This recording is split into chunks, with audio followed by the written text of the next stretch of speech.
Class, let's answer our handouts. Let's go to question number 1. The auditor's judgment as to whether the financial statements are presented fairly in all material respects is made in context of A. PSA, B. Applicable financial reporting framework, C. Professional ethical requirements, or D. GAAS. Class, answer dito is PFRS or letter B, the applicable financial reporting framework. Okay, sa PFRS or the IFRS, huwag mo isasagot yung PSA. Right? So at the end of the day, titignan natin yung FS ni client kung compliant ba siya with the standards. Okay, so letter B or boy for number 1. Number 2, which of the following statements is not correct about the unmodified audit report on the financial statements? The auditor's report shall include a section with the heading Management's Responsibility. Yun, meron. Tama yan. Boy, the auditor's report shall include the section with auditor's responsibility. Yes. C, the auditor's report shall include the section with the heading Introduction. Uy, walang introduction. Letter C yung sagot. Dog, the auditor's report shall include the section with the heading Opinion. Okay, so letter C, wala tayong introduction paragraph. Number 3, the opinion paragraph in the auditor's report would normally include the following. Yung sasabi ko kanina. So kaya kailangan familiar tayo with the items na makikita natin dyan. A, the identification of the FS audited. Yes, meron yan. B, should refer to the summary of significant policies and other explanatory notes. Meron din yan. C, date and period covered. Yes. Letter D, a description of the work to be performed by the auditor. Wala yan. Okay? Actually, in description of audit, nandito yan. General description of audit, nandito yan sa auditor's responsibilities. Okay? So, dog for number 3. Number 4. Okay. How are the management's responsibility and auditor's responsibility presented in the auditor's report? Management's responsibility, explicit. Auditor's responsibility, explicit. Yan. Explicit, pinakita yan. Letter A. Number 5, PSA 700. Well, basically, class, yun yung main reference natin. PSA 700 requires the auditor's report to describe management's responsibility for the FS. The description shall include an explanation that management is responsible for the preparation of the FS and, ano yan, isa pa, internal controls. Boy, for such internal control as it determines necessary to enable the preparation of FS. So again, management's responsibilities, dalawa yan, FS and internal controls. Boy for number 5. Number 6, the auditor's responsibility paragraph in the auditor's report would normally include the following except A, statement that the audit was conducted in accordance with PSA as in yung auditor's responsibility. Actually, tama yung A na yan. So, pag pumunta ka dun sa auditor's responsibility, may mention dyan ng PSA. Okay? And then, boy naman, we have statement that the audit was planned and performed and obtained reasonable assurance. Yes. Letter C, statement by the auditor, the audit provides a basis for opinion. Yes. Actually, dog yung wala dyan. No? Statement that the audit includes examining on a detailed basis evidence supporting the amounts and disclosures in the FS. Walang ganyan sa auditor's responsibility. Yung A, B, and C, makikita mo siya dyan. So, answer is dog. So, again, class, please, basahin mo ulit yung auditor's report kasi dito hinighlight ko lang. Okay, hinighlight ko lang. So, basahin mo ulit yan para maging familiar ka with the content of the auditor's report. So, 6 is dog. Number 7, which section of the auditor's report gives a general description? Yun. Answer, auditor's responsibility, boy. Number 8, an auditor should disclose the substantive reasons for expressing an opinion in separate paragraph. Okay, ano yung opinion, ano yung paragraph na yun? Yung reason na, ano yung supporting reason natin for the opinion? Tawag natin doon is basis for opinion paragraph. Letter C, following the opinion paragraph. Kaya alam mo rin dapat yung order. Okay, so after opinion, basis for opinion. Answer natin class for number 8 is letter C. Number 9. The use of an emphasis of matter paragraph shall be limited only to those matters. Sir, ano yung emphasis of matter paragraph? Okay, so discuss muna ako. Bilis lang. Class, meron tayong tinatawag na unmodified versus modified report. Okay? So, discuss natin ito, class. Sir, ano ibig sabihin ng unmodified? Ano ibig sabihin, sir, ng modified? Tandaan mo, class, yung pinakita ko kanina. Okay? Yung merong 12 sections or 12 paragraphs. Ang tawag natin dyan, standard unmodified auditor's report. So, ulitin ko, yung kanina na to, title, addressee, opinion, hanggang date of auditor's report. Ang tawag natin dito, class, standard unmodified auditor's report. Okay, now, pag may iniba ka ng konti dyan, pag may dinagdag ka, or may iniba ka sa wordings, ang tawag natin doon, modified auditor's report. Clear? Okay, ito yung standard modified, standard unmodified. Pag may iniba ka ng konti, modified na agad yun. Okay? So, class, mayroong 3 instances kung kailan ka magiging modified. Okay, ito yan. Sulat ko. Number 1, if your opinion is qualified, adverse, or disclaimer. Naalala nyo kanina, tinignan natin yung illustrative examples. Di ba may mga yellow na naka-highlight? Okay, highlight ko na yellow. Yun yung mga changes. Sabi ko, di ba class, ito yung, okay, focus ka sa yellow. Ito yung mga changes compared sa unqualified opinion. Okay? So again, pag qualified, adverse, or disclaimer, automatically, ang tawag sa report mo, modified auditor's report. Kasi may mga, iniba ka, may mga change ka. Gets? Okay, number 2. And in line with this, kaya class yung unqualified, ang ibang tawag dito, mababasa mo yan, unmodified opinion. Okay? Unqualified is also called unmodified opinion. Yung tatlo naman na to, okay? Ang tawag mo din dyan, modified opinion. Gets? Again, ibang term sa unqualified is unmodified. Yung qualified, adverse, and disclaimer, ang tawag mo din dyan, modified opinion. Yun yung reason dyan. Kasi pag may modification ka sa standard report, ang tawag sa'yo, modified. Okay? Anyway, so that's verse 1. Number 2 is emphasis of matter paragraph. Emphasis of matter, which is basically yung question number 9. Okay? And number 3, other matter paragraph. So again, ito yung tatlong instances wherein yung report mo magiging modified report. Okay, so okay tayo sa number 1. Sir, ano yung emphasis of matter? Okay, so lagay ko class letter A. Lagay ko dito letter A. Ito yung mga instances wherein mag-i-insert tayo ng emphasis of matter paragraph. So we have 5 instances. Okay, nakita ko to sa explanatory material or application material natin. Number 1, whenever there is an uncertainty. An uncertainty, okay, such as litigation or regulatory action. Okay. But before this, sabihin ko muna class yung main difference ng dalawa na yan. Okay? Pag emphasis of matter, tandaan mo class, those matters presented in the FS. Presented or disclosed in the FS. Emphasis of matter yon. Pag sinabing other matter paragraph, matters not presented, not presented or disclosed in the FS. Yun yung main difference nila. So later, babalikan natin yan. Again, pag emphasis of matter, presented yan in the FS, makikita natin yan sa financial statements. Pag other matter, not presented naman. Okay, so balik tayo dito. Ito yung instances wherein meron tayong emphasis of matter paragraph. Number 1, an uncertainty such as litigation or regulatory action. Litigation. For example, sino ba yung subject company natin? Si Ayala Land. Meron siyang ongoing court case. Okay? Ilalagay mo sa emphasis of matter yun. Tama? Plus, di ba yung court case, nag-record ka niya na debit loss, credit, lawsuit, liability. Okay? So, meron kang loss, meron kang lawsuit liability kung probable and measurable yung court case na yun. Tama? Kaya class ito, presented siya in the FS. Naka-present yung loss, naka-present yung liability. Gets? Okay. So, regulatory action. For example, meron kang BIR assessment, tax assessment. Ayun. Naka-present din sa FS mo yun. Okay? Kaya emphasis of matter yan. Ito pa yung other instances. Number 2, if merong material going concern issue, okay, nasa emphasis of matter din yan. Number 3, early adoption of IFRS. Pag may bagong IFRS, pinipermit nun yung early adoption. Okay? So yun, pag may early adoption, lalagay mo sa emphasis of matter yan. Number 4, subsequent discovery affecting previously issued opinion. Okay? So for example, nag-issue na tayo ng opinion. Tapos may na-discover tayo na makaka-affect sa opinion. Ayun, ilagay mo sa emphasis of matter paragraph yan. Number 5 is, if merong major catastrophe. For example, merong fire, merong flood, may earthquake, naapektuhan yung company, yung client, major catastrophe yun. Siyempre, i-report mo yun as loss. Okay? So again, ito yung 5 instances wherein maglalagay tayo ng emphasis of matter paragraph. Again, matters presented in the FS. Ibig sabihin, naka-report sa financial statements. On the other hand, pag other matter, meron ka namang 3. Letter B. Like, meron kang 3 instances. Okay? Sulat yung class. Other matter paragraph, number 1, if there is a restriction or restriction on distribution of or use of report. Okay? For example, yung auditor's report natin, i-restrict lang natin for certain users. Okay? Ilalagay mo sa other matter paragraph yun. Okay? Ilalagay mo yung reason kung bakit i-restrict siya. Number 2, if the FS of the prior period were audited by another auditor. Ang tawag natin doon, predecessor auditor. For example, kasi Ayala Land. Diba? 2020, si SGB yung nag-audit niyan. Actually, 2019, si SGB rin naman yan. Pero let's say, 2019 na nag-audit niyan si KPMG. Ayun, lalagay mo sa other matter na noong 2019, si KPMG.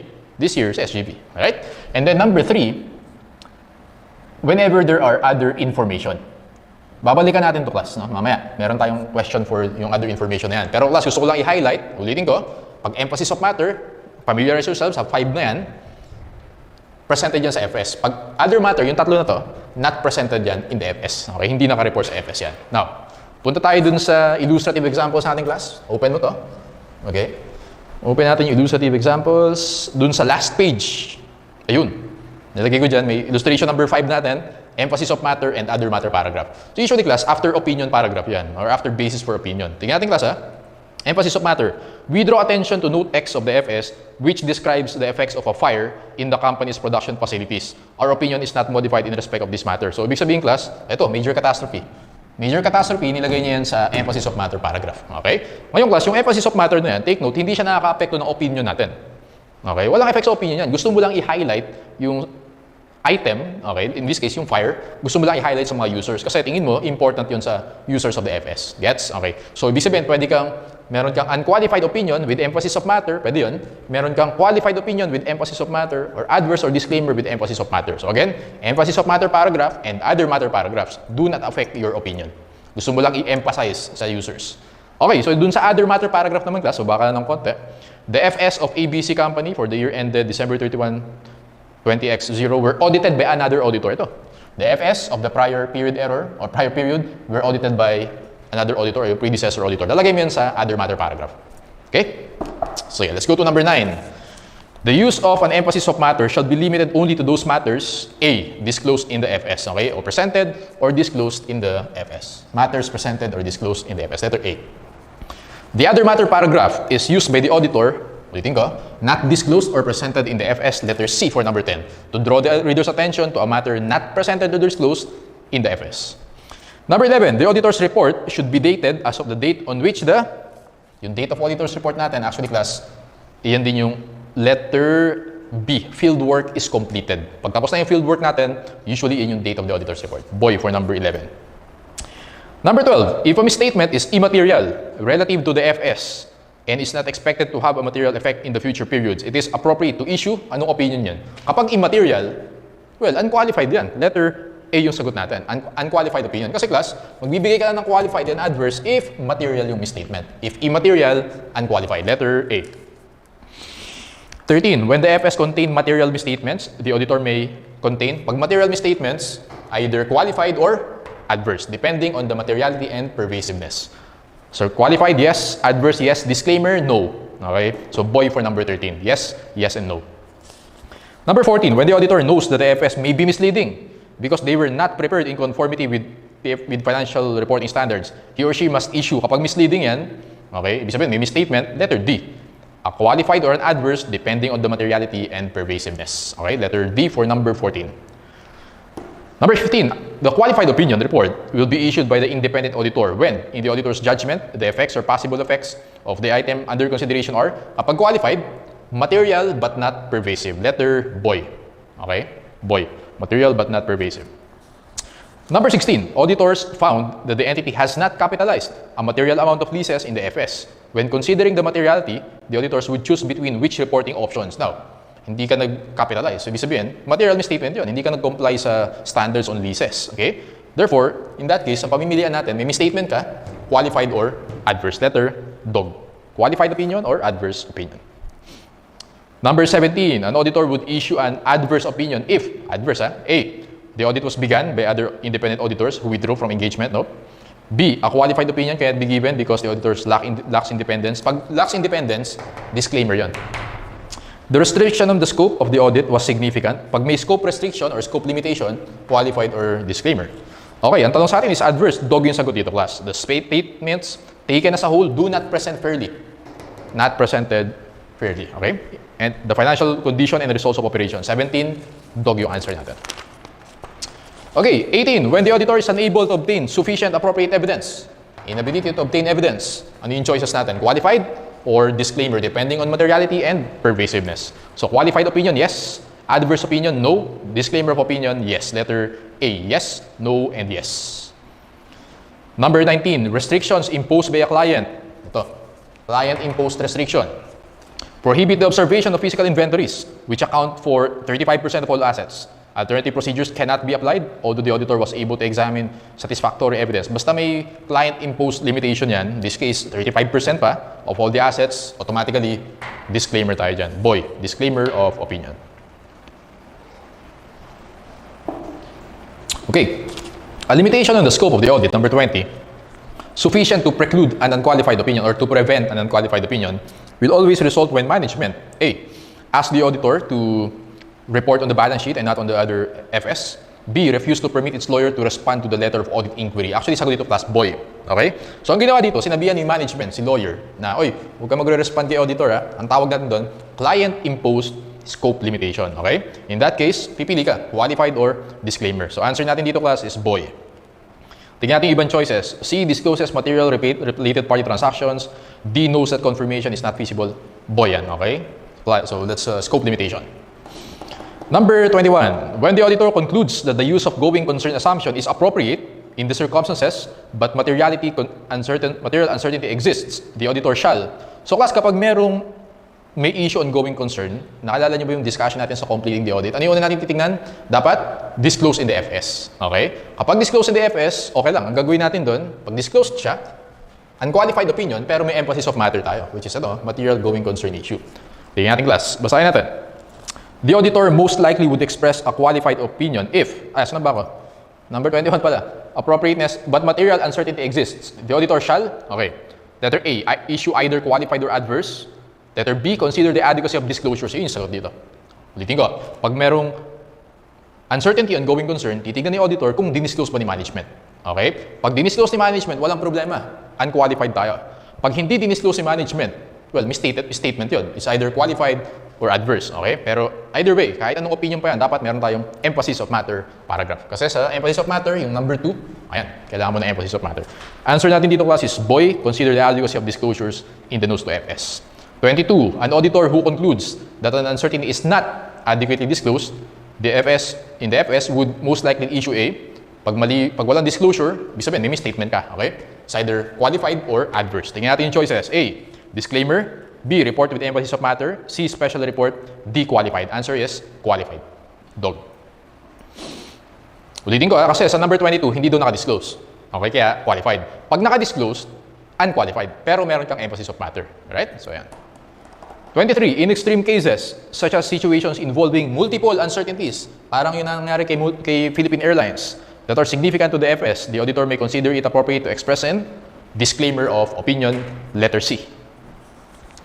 Number 24, when an auditor of FS has substantial doubt about an entity's ability to continue as a going concern because of the probable discontinuance of operations, the auditor most likely would express a qualified opinion if, so again, meron kang qualified or adverse, if hindi i-disclose. Letter B, information about the entity's ability to continue as a going concern is not disclosed. Ayan, boy. 24 is boy, let's go to 25. An independent auditor has concluded that a substantial doubt remains about the client's ability to continue as a going concern. But the client's FS have properly disclosed, o naka-disclose naman, walang problema. Unqualified opinion with emphasis of matter. Letter A, unqualified with emphasis of matter paragraph. Letter A for number 25. 26, an entity accomplished an early extinguishment of debt and the auditors believe that literal application of the financial reporting standards would cause recognition of a loss that would materially distort the FS and cause them to be misleading. Given these facts, the auditor would probably choose which reporting option. So, ang nangyari dito, class, ang ginawa dito is, pag daw literal application yung in-apply ni auditor, magiging misstated yung FS. So, in this case, ang ginawa ni client, hindi niya in-apply yung sa standards. Okay? Kasi pag in-apply niya, magiging misleading. So, ang sagot dito, class, letter C. Explain the situation and issued an unqualified opinion. So, basically, unqualified opinion with emphasis of matter. Okay? Letter C for number 26. Number 27, when an auditor issues a qualified report or qualified opinion, he or she, letter C, except for, must use the term except for. Must use, required yan, the term except for. Letter C for number 27. Number 28, if the auditor is determined to lack independence, a disclaimer of opinion must be issued. Okay, good. Pag lacks independence, disclaimer yan. Letter A in all cases.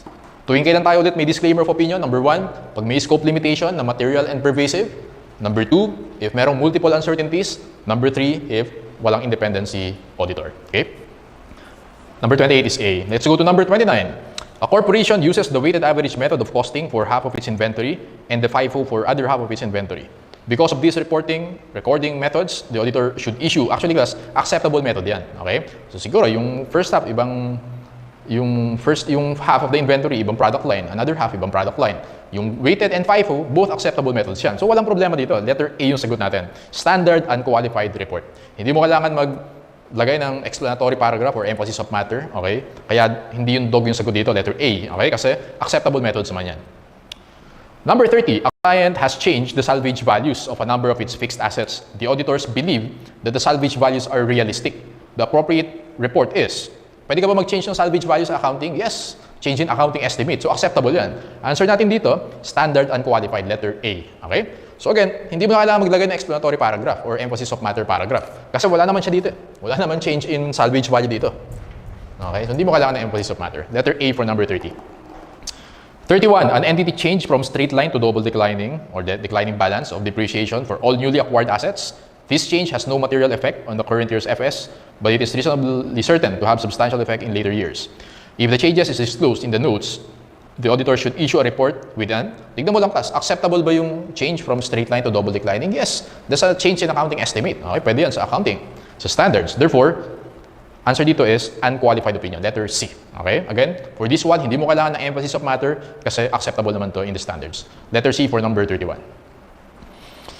When the audited FS of the prior year are presented together with those of the current year, the continuing auditor's report should cover actually both years. No? So, kung babalik ka class dun sa, open nyo yung Ayala Land Inc. natin, annual report. So, Ali, okay, annual report, page, anong page ba?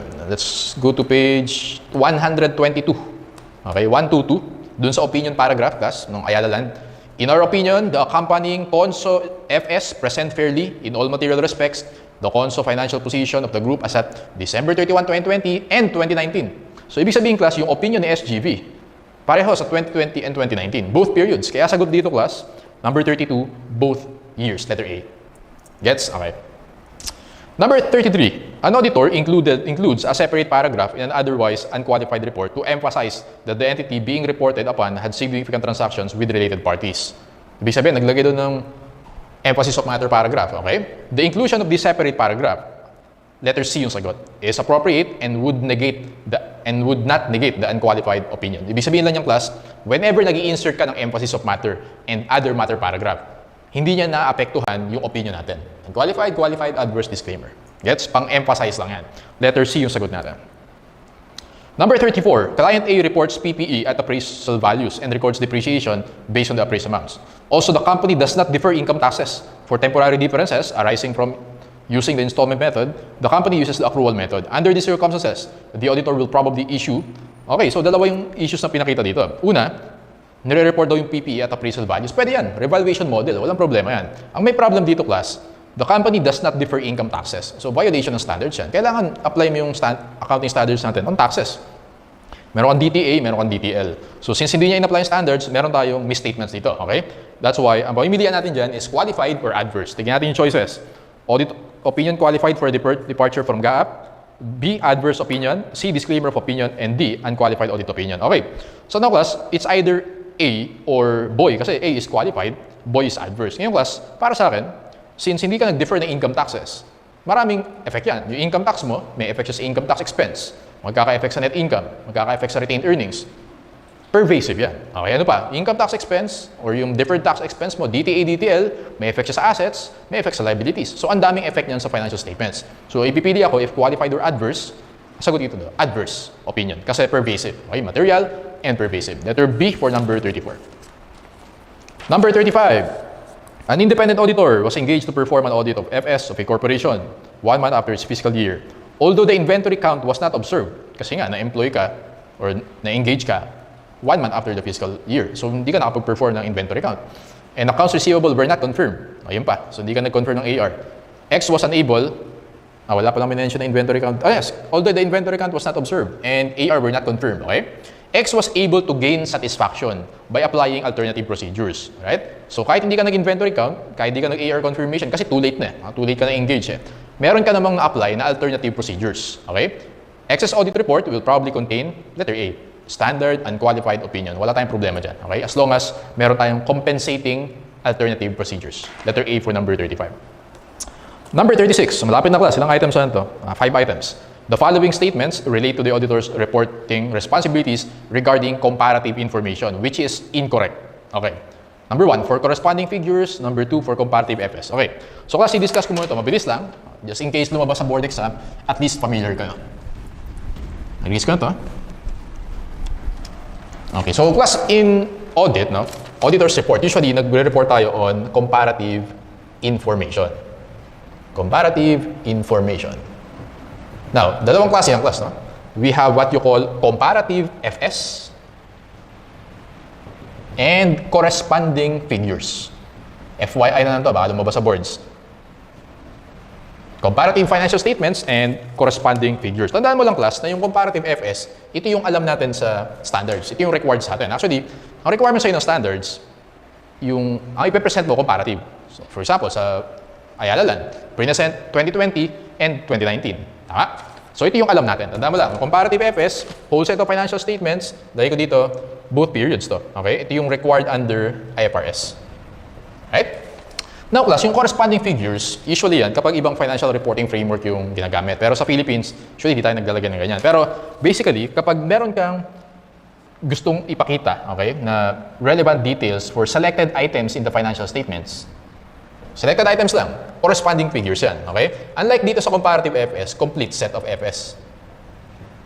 I'll give you an example. Punta tayo dun class sa financial statements ni Ayala Land, page 128. Okay, 128. Di ba, meron tayo dyan, statement of financial position, 2020 and 2019. Ang tawag natin dyan, comparative FS. Kasi class, lahat ng FS mo, 2020 and 2019. So, financial position, comprehensive income, cash flows, notes, changes in equity. Lahat yan, pinakita mo, 2020 and 2019. Pag corresponding figures, selected items lang. For example, class, inventories.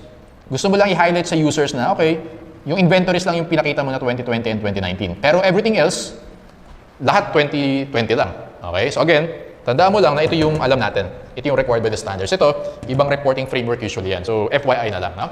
Ang mahalaga dito, class, is yung opinion natin is for what period? 2020 or 2019? Or both? Pag comparative FS, both yan. Okay? 2020 and 2019. So all periods presented sa FS, yun yung opinion natin. Okay? Pag corresponding figures, 2020 lang. Current period lang. Ayan. So again, pag comparative FS, all periods, corresponding figures, current period lang. Let's go to number 36. The following statements relate to the auditor's reporting responsibilities regarding comparative information, which is incorrect. 1. For corresponding figures, the auditor's report only refers to the FS of the current period. Tama naman yan. Corresponding figures, current lang. For comparative FS, the auditor's report refers to each period that FS are presented. Ayun. All periods or each period presented, actually, correct pareho yan. Kaya lang tanong sa atin, which is incorrect. Okay? So, technically, answer dito, letter C. Okay? Tama ba? Which is incorrect. The financial statements relate to the auditor's responsibilities. Okay, so basahin natin ha. Correct pareho to. So, ang tanong, which is incorrect. So, walang incorrect dyan. Neither. Dapat dog sagot natin sa 36. Tama ba? So, double check ko lang ha. Sabi dyan, which is incorrect. Yung number 1, correct. Kasi corresponding figures, current. Comparative FS, all periods or each period. Okay, so sagot natin dito class, dog. Neither 1 nor 2. Kasi correct pareho. Okay, so trick lang yan, number 36. Number 37, which of the following best describes the auditor's responsibility when reporting on comparatives? A. For corresponding figures, the auditor's opinion refers to the current period only. Corresponding figures, current, correct. Okay? A na yung sagot natin sa 37. Tingnan natin class yung other choices.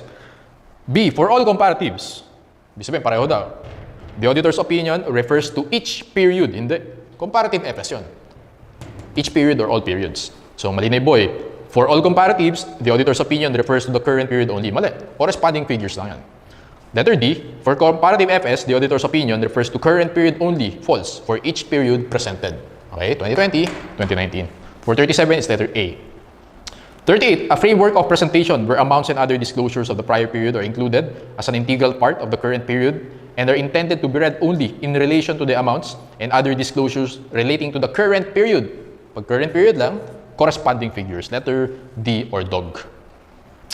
Number 39. When audited FS are presented in a client's document containing other information, the auditor should... Okay, so class, before we end this, 2 items na lang, sir, ano ba yung other information? Class, di ba sabi ko kayo na babalikan natin yan? Pag may other information, ilalagay mo yan sa other matter paragraph. Okay? Tama? Sir, what do you mean by other information? Ganito yung class. punta ka sa page 126. 126. Page 126. Okay? Nasaan yan? 126. Basahin natin, class. Nakita mo dyan yung Ayala Land 126. Other information. Nakalagay, management is responsible for other information. The other information comprises the information included in the SEC Form 20 IS. And then, ayan, next paragraph, our opinion on the CONSO FS does not cover the other information and we will not express any form of assurance. In connection with our audits, our responsibility is to read the other information identified above when it becomes available. Ganito yung class. Pag sinabi mong other information, iyan yung history ng company, okay? Yung management, sino yung board of directors, okay? Mga plans ng company, and so on and so forth. Nasa auditor's report yan. Nasa annual report yan, okay? Tingin tayo dun sa page 5. Lagay mo lang, page 5, enter. Okay, page 5. Plus, yung page 5, makikita mo dyan, nandyan yung history ni Ayala Land. Okay? Yung history ni Ayala Land, si management nag-prepare niyan. Walang pakialam si auditor dyan. Okay? Kaya sinabi dun sa kanina, yung opinion ni auditor does not cover the other information. Gets? Okay. Doon naman sa page 25, lagay mo 25. 25, enter. Yan yung financial highlights ni management na, yes, ni Ayala Land. Linagay din niya dyan yung mga different companies. Ayala Land Premier, Alveo, Avida, Amaya. Yung mga yan, class, ang nag-report niyan, si management. Okay? Nandun yan sa, dito, nasa annual report. Tama? So, sinasabi ni auditor, si management bahala dyan. Yung opinion namin, hindi nagko-cover dyan. Okay? Ang opinion na namin sa FS. Other information, si client bahala. Gets? Okay. That's why, class, sa number 39, when audited FS are presented in a client's documentation containing other information, the auditor should, letter D, read the other information to determine that it is consistent with the audited FS. Okay? For example, dito may mga financial highlights si management. Titignan lang ni auditor, okay, so ito yung audited FS, ito yung nilagay ni management na financial highlights, dapat match yan. Gets ba yan? Okay. So, balik ka, class dun sa page 126. 126. Dun sa other information, third paragraph. Okay? In connection with our audit of the CONSO FS, our responsibility is to read. Babasahin lang ni auditor. Kaya sagot dito, class, dog, read the other information. Okay? And then check mo kung consistent ba yan sa audited FS. Dog for number 39. Number 40, before the date of the auditor's report, the auditor found a material inconsistency between the other information and the information presented in the FS. So, ganito nangyari. Okay, nag-audit si auditor. For example, yung revenues ni Ayala Land, for example, 10 million. Ngayon, sa other information, nilagay ni management, 15 million in overstate ni management. Okay? Or let's say, in understate or in overstate. Basta, inconsistent yung dalawa. Nakalagay dyan, class, if revision of the FS is necessary. Yung scenario dito, yung FS yung mali. Okay, ano gagawin ni auditor? A yung sagot, modify the opinion, and then nakalagay, management refuses to make the revision. Hindi in-adjust ni management. Letter A yung sagot, modify the opinion. Bakit modify? Kasi may misstatement. Okay, it's either qualified or adverse. Ngayon, class, what if yung other information yung mali? Yung sagot mo naman dyan, boy, include other matter paragraph.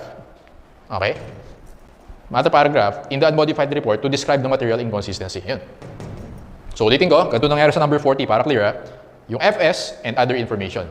Again, FS, in-audit ni auditor. Other information, hindi in-audit ni auditor yan. Magkaiba. Doon sa scenario, sa number 40, mali yung FS. Hindi in-adjust ni client. Letter A yung sagot natin. Modify mo yan, qualified or adverse yan. Pag mali yung other information, hindi binago ni management. Boy yung sagot mo. Maglagay ka ng other matter paragraph, sinasabi mo doon, inconsistent yung dalawa. Gets? Okay. So, ayan. So, I think that's the last question. Tama? Alright, so we're done with auditor's opinion, forming an opinion, and auditor's report.